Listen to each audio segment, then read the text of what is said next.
నమస్తే అక్క. నమస్తే పద్మిని. గడ్డు సమస్యలు అనేవి ప్రతి ఒక్కరి జీవితంలో ఎదుర్కొంటూ ఉంటారు. ఒకానొక సందర్భంలో ఖచ్చితంగా గడ్డు సమస్య ఏం చేయాలో పాల్పోని పరిస్థితి ఉంది అన్నప్పుడు ఏం చేయాలో మీరు మీ సబ్జెక్ట్ ప్రకారం చెప్తారని అనుకుంటున్నాను. ఏమైనా ఉందా అక్క మార్గం? తప్పకుండా ఉంది. అయితే మనము ఇక్కడ పూజ ప్లస్ మన మేనిఫెస్టేషన్ కలిపి చేసుకోవాల్సి ఉంటుంది. మనం 11 days పూజగా చేసుకోవచ్చు. ఇది ఆంజనేయ స్వామి అంటే నాకు చాలా నమ్మకం. సందర్భం వచ్చింది కాబట్టి చెప్తున్నాను. ఒక అమ్మాయి ఒక ఎగ్జామ్ పాస్ అవ్వాలి, ఎక్కడ ఎవరు అనేది నేను చెప్పలేను, కానీ ఆ అమ్మాయి ఇప్పుడు ఆ ఎగ్జామ్ పాస్ అవడం అనేది చాలా ఇంపార్టెంట్. అయితే నేను ఆంజనేయ స్వామి పూజ చెప్పడం జరిగింది. వాళ్ళు మనం చెప్పే మేనిఫెస్టేషన్స్ చేసుకోవడం, నేమ్ కరెక్షన్ చేసుకోవడం అన్నీ చేశారు. వాళ్ళ చేతుల్లో నా చేతుల్లో ఏదేది ఉందో అవన్నీ చేయగలిగాం. తల్లిగా ఆవిడ ఏం చేయగలదో, ఒక స్నేహితురాలు అనుకో, లేకపోతే ఒక శ్రేయోభిలాషిగా నేనేం చేయగలుగుతానో అన్నీ చేశాను. ఆ అమ్మాయి ఎగ్జామ్ పాస్ అయిపోయింది. అంటే స్వామిని ఇట్లా అడిగితే చాలు అనమాట. మళ్ళీ ఇప్పుడు నెగటివ్ కామెంట్స్ పెట్టే వాళ్ళు చాలా మంది ఉంటారు, అంటే చదవక్కర్లేదా అని. చదివినా కాన్సన్ట్రేషన్ కుదరటం కోసం చదివడం కాదండి. ఒక్కొక్కసారి ఎలాంటి సందర్భాలు వింటామంటే, బాగా చదివినా కూడా మా అబ్బాయికి మొన్న ఎగ్జామ్లో 01, 02 పడ్డాయండి. మొన్ననే ఒకరు కాల్ చేసి చెప్పారు వాళ్ళ అమ్మాయికి, షీజ్ అ టాపర్ అట, అలాంటిది 1, 2, 3 మార్క్స్ వచ్చాయట. అసలు షాక్, ఏంటి అసలు ఏం జరుగుతుందో అర్థం కాని పరిస్థితి. కాబట్టి అలాంటి అవాంతరాలు ఏవి రాకుండా ఎగ్జామ్ చక్కగా రాసేసి పాస్ అయిపోవడానికి, చదవకుండా ఉండడానికి కాదు. అండ్ కాన్సన్ట్రేషన్ కుదరటం కూడా పెద్ద విషయం కదా అక్క. చాలా పెద్ద విషయము. నిజంగా చెప్పాలి అని అంటే ఇది కూడా జరిగింది. మీరు చరిత్ర వెనకాలకి వెళ్ళి చదువుకుంటే గనక, ఆంజనేయ స్వామి భక్తులు ఒకరు, ఆయన గురించి చెప్పుకున్నాం మనం. ఆంజనేయ స్వామి భక్తులు ఒకరు ఎగ్జామ్ రాశారట, కానీ పాస్ అవ్వలేదు. నేను బాగానే రాశాను, ఎందుకు పాస్ అవ్వలేదని బాధపడుతుంటే ఆయనకి కలలో పేపర్ కనపడిందట. అప్పుడు న్యూస్ పేపర్స్లో వచ్చేవి కదా పాస్ అయినట్టుగా. ఆయన నెంబర్ ఉందిట.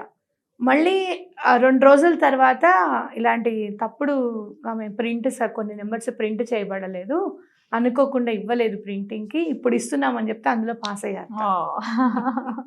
అది చెప్పలేం మనం. భగవంతుడు అనుకుంటే ఎలాంటి దాంట్లో అయినా పాస్ చేయగలుగుతాడు. రాయకుండా కూడా పాస్ చేయొచ్చేమో, ఎవరికి తెలుసు. కాబట్టి నమ్మకం అనేది ఇంపార్టెంట్. అయితే ఆంజనేయ స్వామి మీద నాకు విపరీతమైన ప్రగాఢమైన విశ్వాసం. నాకు ఎప్పుడు కూడా మామూలుగా ఆయనని పూజించని రాములు వారి ఫోటో ఉంటే చాలు ఆయన మన ఇంట్లో ఉంటారు అని నాకు చాలా గట్టి నమ్మకం పద్మిని. కాబట్టి ఇది మనం మేనిఫెస్టేషన్తో పాటు పూజ ఎలా చేసుకోవాలో చెప్తాం. అయితే ఇది మాత్రం మీరు చక్కగా గుర్తుపెట్టుకోండి. ఎటువంటి పరిస్థితుల్లోనూ చాలా గడ్డు సమస్య అన్నప్పుడు మాత్రమే ఇది బాణం. అందుకే ఇది బజరంగ బాణము అంటారు. బజరంగ బాణం బాగుంది, పేరు అద్భుతం.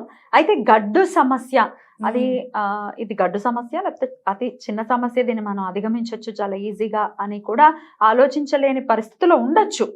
బికాజ్ ఒక్కొక్కళ్ళు, కొంతమంది సెన్సిటివ్గా ఉంటారు, కొంతమంది హ్యాండిల్ చేయగలుగుతారు. ఒక మచ్చుకు చెప్పండి, గడ్డు సమస్యలు అంటే. గడ్డు సమస్య అంటే ఇప్పుడు ఎటువంటి పరిస్థితుల్లోనూ ఈ అబ్బాయి యుఎస్ వెళ్ళిపోతున్నాడు, ఇంకొక 1 నెల రోజులే టైం ఉంది, సంబంధం కుదరాలి. ఎటువంటి పరిస్థితులు, ఏజ్ దాటిపోతుంది, అమ్మాయి అయినా అబ్బాయి అయినా, అలా ఓకే. లేదు డబ్బులు కావాలి, ఇల్లు ఆగిపోయింది, అలాంటప్పుడు ఓకే. ఇది ఏంటంటే ప్రతిరోజు చదవకూడదు. ఇప్పుడు మనం హనుమాన్ చాలీసా రోజు చదువుకోవచ్చు, తప్పేమీ లేదు. కానీ ఇదేంటంటే ప్రతిరోజు చదవకూడదు అనమాట. ఇందులో నువ్వు పని చేయకపోతే నీ మీద ఒట్టే స్వామి అంటాం మనం. అట్లా ప్రతిరోజు ఒట్టు వేయలేం కదా. మనకు అవసరం ఉన్నప్పుడు, అత్యవసరం ఉన్నప్పుడు నా మీద ఒట్టో నీ మీద ఒట్టని ఎప్పుడు అంటాం? నిజంగా పక్కగా స్టాంప్ వేసి చెప్తున్నప్పుడే అంటాం. ప్రతి విషయానికి నీ మీద ఒట్టు, నీ మీద ఒట్టు. ఎవరైనా అంటే బాబా నిజం చెప్పవే అంటుంది. అవును, అలా. కాబట్టి అది మనం ఆలోచించుకోవాలి. ప్రతి ఒక్కరికి ఉంటాయో ఇలాంటివి. అందుకని మనం ఆలోచించుకొని చేయాలన్నమాట. రోజు అదే పనిగా చదవకండి. ఒక సమస్య తీరిపోయిన తర్వాత ఇంకో సమస్య కూడా ఉంటుంది, అప్పుడు అలవాటు అవుతుంది. అది హనుమాన్ చాలీసాతో అయిపోతుందేమో చూసుకోండి. అయిపోతే ఓకే, కాలేదు అనుకుంటే అప్పుడు మళ్ళీ ఆ సమస్యకి హనుమంతుడు బాణం ఉపయోగించాడు. ఒక్కటే చెప్తున్నా, హనుమంతుడు ఎప్పుడైనా బాణాన్ని ఉపయోగించాడా? ఉపయోగించలేదు, ఎక్కడ చరిత్ర లేదు. అది చూసామంటే అలాంటి వాడిని మనము నాయనా ఇది నీ మీద ఒట్టే నువ్వు చెయ్యాల్సిందే అన్నప్పుడు ఆయనకి ఎంత ఎనర్జెటిక్ గా వెళ్ళిపోతారో ఆ పని చేయడానికి అనేది ఆలోచించండి. కరెక్ట్. అయితే ఒక తల్లిగా నేను ఈ ప్రశ్న అడుగుతున్నాను. ఈ మధ్య చిన్న పిల్లలు ఆటిజం తో బాధపడుతున్నారు. దానికి నేను చెప్తాను పద్మిని.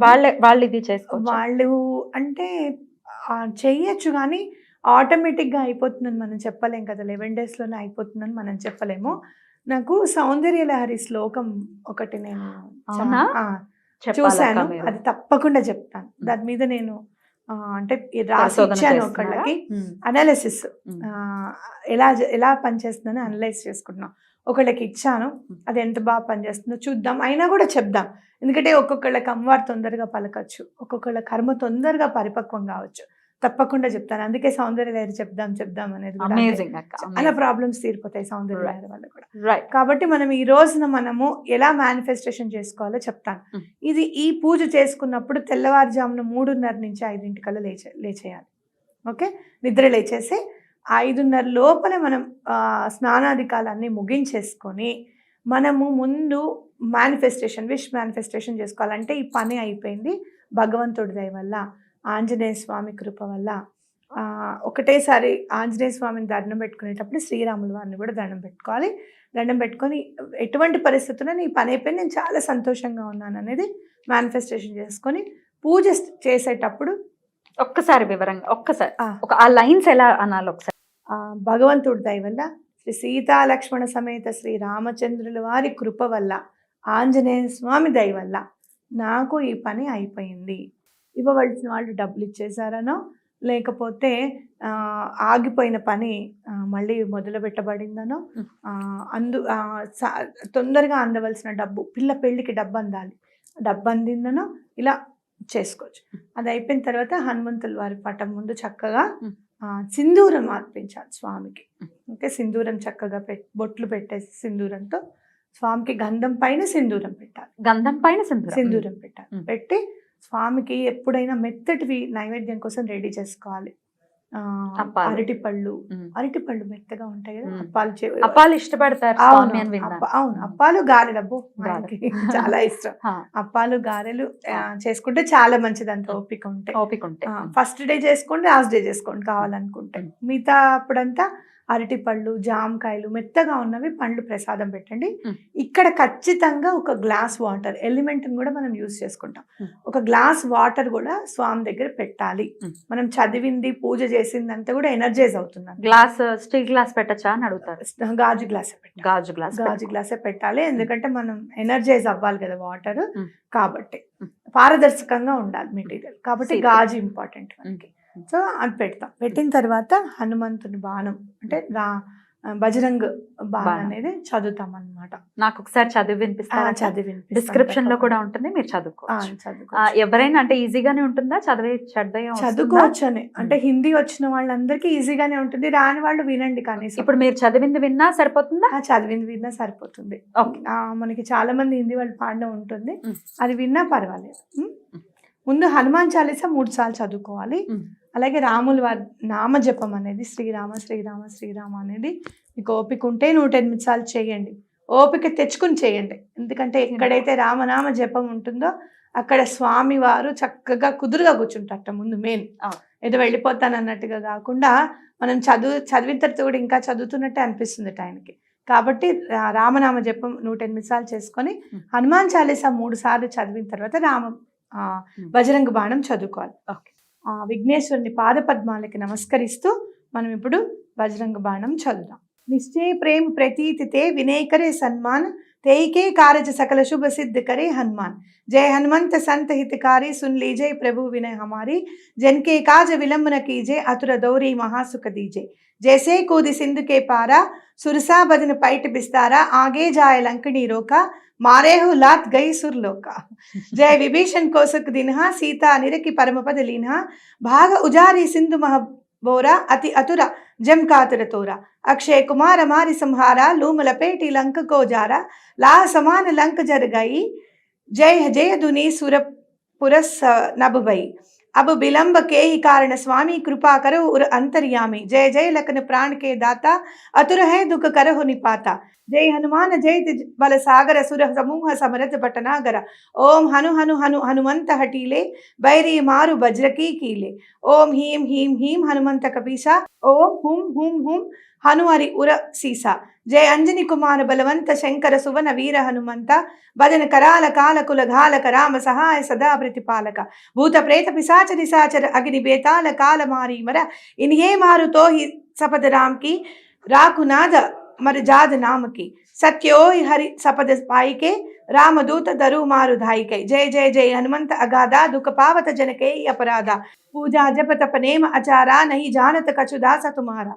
बस उपवन मग गिरि गृहा माही तुम्हारे बल हम दरपत नाही। जनक सुता हरिदास कहो ताकि सपद विलंब न लाओ। जय जय जय दुनि होत आकाशा सुमिरत हो दुसर दुख रासा। चरण पकरि कर जो ही मना हो यही अवनर अब के ही गोहरा हो। उठ उठ चल तो ही राम दुहाई पाय पौर कर जो ही मनाई। ओम चम चम चम चपल चलंता ओम हनु हनु हनु हनु हनु हनुमंता। ओम हम हाका देत कपिल चंचल ओम सम सम सहमि पराने कलदल।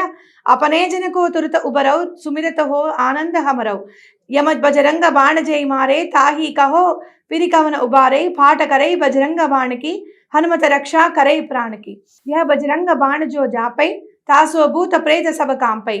धूप देह जो जपई हमेशा ताकेतन नहीं रहे कलेशा। दोहा उर प्रतीत दृढ़ सरसई है पाठ करे दरि ध्यान। बाधा सब हर करे सब काम सफल हनुमान। బాబా బాబా ఎంత బ్యూటిఫుల్ గా ఉంది. లాత్ మార అన్నట్టుగా అదో వచ్చింది. అదే లాగి పెట్టి పంపు చేస్తాడు ఆ సమస్యని. లాంకిడి నెలని కదా ఎక్కడో పోయి పడుతుంది. అక్కడ మనం స్వామిని నువ్వు చేయకపోతే నీ ప్రభు మీద ఆన అంటున్నాం అనమాట. అంటే రాముల వారి మీద ఆన చెయ్యి అంటున్నాం. చేస్తాడు కంపల్సరీగా ఇంకా. కాబట్టి తప్పకుండా ఎటువంటి పరిస్థితుల్లోనూ చాలా గడ్డు సమస్య ఉంది అనుకున్నప్పుడు నిజంగా చెప్పాలి అంటే అందరికీ చెప్తున్నా, నాకు కూడా ఒక సమస్య ఉంది. దాని తర్వాత పని అయిపోతుంది.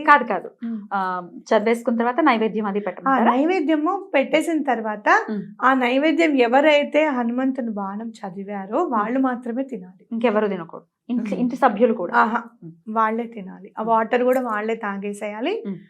అయితే నేనేమంటానంటే నైవేద్యం పెట్టేటప్పుడు 2 పళ్ళు విడిగా పెట్టి మిగతా మళ్ళీ పెట్టండి. మిగతా వాళ్ళకి ఇవ్వచ్చు. ఈ 2 పళ్ళును నీళ్లు మీరు తాగేసేయచ్చు. రైట్. అది అంటే మళ్ళీ భోజనం చేయొచ్చా చేయకూడదు అంటే తప్పకుండా చేయొచ్చు. అదే ఉపవాసాలు ఏం లేదు, ఉపవాసం ఏమి అవసరం లేదు. రైట్ అక్క. అయితే పొద్దున మాటలే చేసుకోవాల్సినటువంటి పూజ ఇది. పొద్దున. సో 11 days కంటిన్యూస్ గా చేయాలి. అడ్డు వచ్చే పరిస్థితి ఉంటే చూసుకోవాలి. మనం అడ్డొస్తుంది అని మనం అనుకుంటే చేయకపోవడం బెటర్. ఎందుకంటే ఎలాగూ 11 రోజుల లోపల ఎవరికి అడ్డు రాదు. అడ్డు తొలగిపోయిన తర్వాత చేసుకుంటే హాయిగా టెస్ట్ చేసేసుకోవచ్చు. నేను అడిగింది ఏంటంటే పీసీఓడితో బాధపడుతున్న వాళ్ళకి తెలియదు ఎప్పుడు వస్తుంది. అప్పుడు మరీ 2వ రోజు రాకుండా ఉంటే చాలు. ద్వితీయ విఘ్నం లేకుండా ఉంటే చాలు. ఇలా 11 days. చాలా బాగుందక్క. అటు మేనిఫెస్టేషన్ ఎలా చేసుకోవచ్చు, అలాగే స్వామిని ఎలాగా మనం ప్రసన్నం చేసుకోవచ్చు, త్వరతగతిని ఎలా ప్రసన్నం చేసుకోవచ్చు అనేది చెప్పారు. ఇక్కడ ఖచ్చితంగా ఇంకొక మాట మీకు చెప్పాలి. నేను ఫస్ట్ టైం చదువుతున్నాను. ప్రిపేర్ అవ్వలేదా? ఇప్పుడు వాళ్ళ ముందు ఏమే నెమ్మదిగా చదవాలా? ఇప్పుడు దాకా అసలు ముందు ప్రిపేర్ అవుదామని చదువుతుంటే రాలేదు. సరేలే చదువుదాంలే అని అనుకున్నాను. అమేజింగ్ అక్క. అసలు మీకు అందరికీ చెప్పాలనుకుంటున్నప్పుడు ఎంత ఉరుకులాడుతూ వచ్చేసిందో. రాముల వారిని తలుచుకోండి అన్నప్పుడు కళ్ళు మూసుకొని ఆ రాముల వారిని తలుచుకున్న వెంటనే స్వామి వచ్చి ఇక్కడ కూర్చొని అంత స్పీడ్ గా చదివించారు. సూపర్. తప్పకుండా పని అవుతుంది. Big round of applause. Amazing amazing. ఇంకా స్వామిని నమ్ముకుంటే ఏది సాధ్యపడదు. అలాగే మీ సమస్య కూడా త్వరతగతిన తీరిపోవాలని మనస్ఫూర్తిగా కోరుకుంటూ all the very best for you. All the very best for you అందరికి. రైట్. ఖచ్చితంగా ఆంజనేయ స్వామికి సంబంధించిన ఈ పూజను చేసుకోవాలని వాళ్ళందరికీ తెలియజేస్తూ థ్యాంక్ యూ సో మచ్ అక్క. నమస్తే. నమస్తే.